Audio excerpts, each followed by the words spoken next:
Hi friends, welcome to చిన్ని kitchen.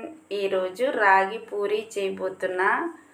రాగి పూరి మొలకలు కర్రీ, శనగలు, పెసర్లు, ఉలవలు నైట్ అంతా నానబెట్టేసి కర్రీ చేసా. చాలా చాలా టేస్టీగా ఉంటుంది. ఒక కప్పు రాగి పిండి తీసుకున్నా.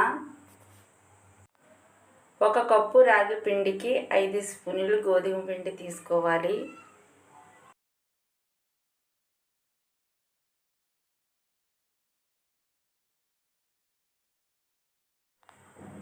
ఈ పిండినంతా ఒకసారి మిక్స్ చేసుకుని టేస్ట్కి తగినంత సాల్ట్ వేసుకోవాలి.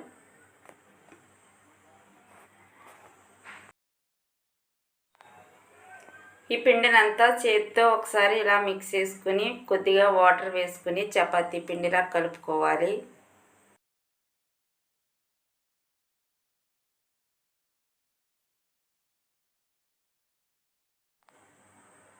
ఇలా చపాతీ ముద్దలా కలుపుకొని కొద్దిగా ఆయిల్ వేసుకోవాలి. మూత పెట్టుకుని పక్కన పెట్టుకోవాలి. ఇప్పుడైతే కర్రీని చేస్తున్నా. ఒక నైట్ అంతా శనగలు, పెసర్లు, ఉలవలు నైట్ అంతా నానబెట్టా. చూడండి, మంచిగా నానాయి. లైట్గా మొలకలు కూడా వచ్చాయి. ఇప్పుడైతే కర్రీని చేయటం స్టార్ట్ చేస్తా. కుక్కర్ పెట్టుకుని 1 స్పూన్ ఆయిల్ వేసుకోవాలి. కొద్దిగా జీలకర్ర, కొద్దిగా కరివేపాకు, ఆనియన్స్ వేసుకోవాలి. 2 పచ్చిమిర్చి కట్ చేసి వేసుకుని ఇవన్నీ ఫ్రై చేసుకోవాలి. 1 స్పూన్ అల్లం వెల్లుల్లి పేస్ట్ వేసుకుని పచ్చివాసన పోయే వరకు ఫ్రై చేసుకోవాలి. ఓకే, చూడండి, ఆనియన్స్ అయితే ఫ్రై అయిపోయి నానబెట్టుకున్న శనగలు, ఉలవలు, పెసర్లు వేసుకుని ఒకసారి కర్రీని అంతా మిక్స్ చేసుకోవాలి. ఒక పొటాటో తీసుకుని ఆ తొక్కను తీసుకుని ఇలా పీసుల్లా కట్ చేసుకుని వేసుకోవాలి. పొటాటో అయితే గ్రేవీ కోసం వేస్తున్నా.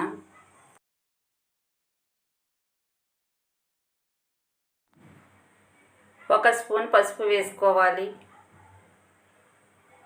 టేస్ట్కి తగినంత సాల్ట్ వేసుకోవాలి. నేనైతే కళ్ళుప్పు వేస్తున్నా. మనం ఏ కర్రీస్ చేసుకున్నా కళ్ళుప్పు వేసుకుంటే టేస్ట్ బాగుంటాయి కర్రీస్. మా అమ్మ అయితే ఎప్పుడు కళ్ళుప్పే వాడేది. టేస్ట్ చాలా బాగుంది మా అమ్మ వండే కర్రీస్. 2 స్పూన్లు కారం వేసుకోవాలి.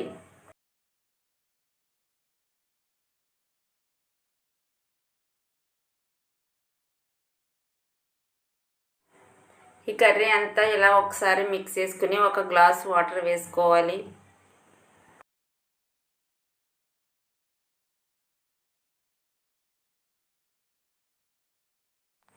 కర్రీనంతా ఒకసారి మిక్స్ చేసుకుని మూత పెట్టుకుని విజిల్ పెట్టుకుని 5-6 విజిల్స్ వచ్చే వరకు కుక్ చేసుకోవాలి. కర్రీ అయితే కుక్ అవుతూ ఉంటుంది. ఇప్పుడు రాగి పిండి పూరీ చేస్తున్నా. కొద్దిగా పిండి తీసుకుని చపాతీలా చేసుకోవాలి.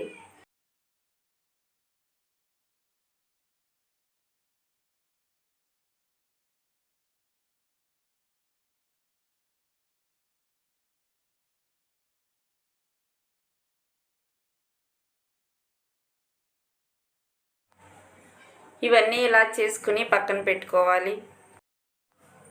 డీప్ ఫ్రైకి ఆయిల్ పెట్టుకుని రాగి పూరీ అయితే ఫ్రై చేసుకోవాలి.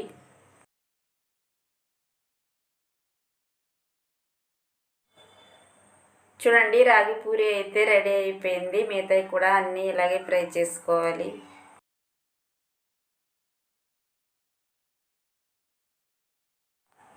ఈ రెసిపీస్ అయితే సండే చేసా. సండే వచ్చేసరికి మా పాపకి ఏదో ఒకటి కొత్త వెరైటీస్ అన్నీ కావాలి. ఈరోజు రాగి పూరీ చేయమంది. చూడండి, రాగి పూరీలు అయితే చాలా చాలా బాగా వస్తున్నాయి.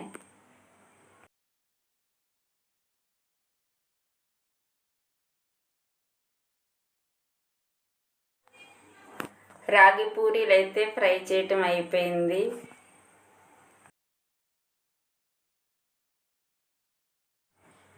హెల్దీ రాగి పూరీ అయితే రెడీ అయిపోయింది. మా పాప కూడా తినడానికి రెడీగా ఉంది.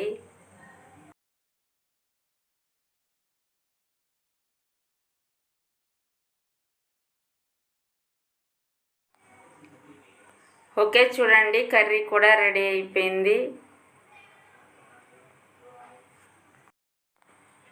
రాగి పూరి, శనగలు, ఉలవలు, పెసర్లు కర్రీ అయితే రెడీ అయిపోయింది. ఓకే అండి, మా రెసిపీస్ మీకు నచ్చినట్లయితే లైక్ చేయండి, షేర్ చేయండి, సబ్స్క్రైబ్ చేయండి. Bye friends.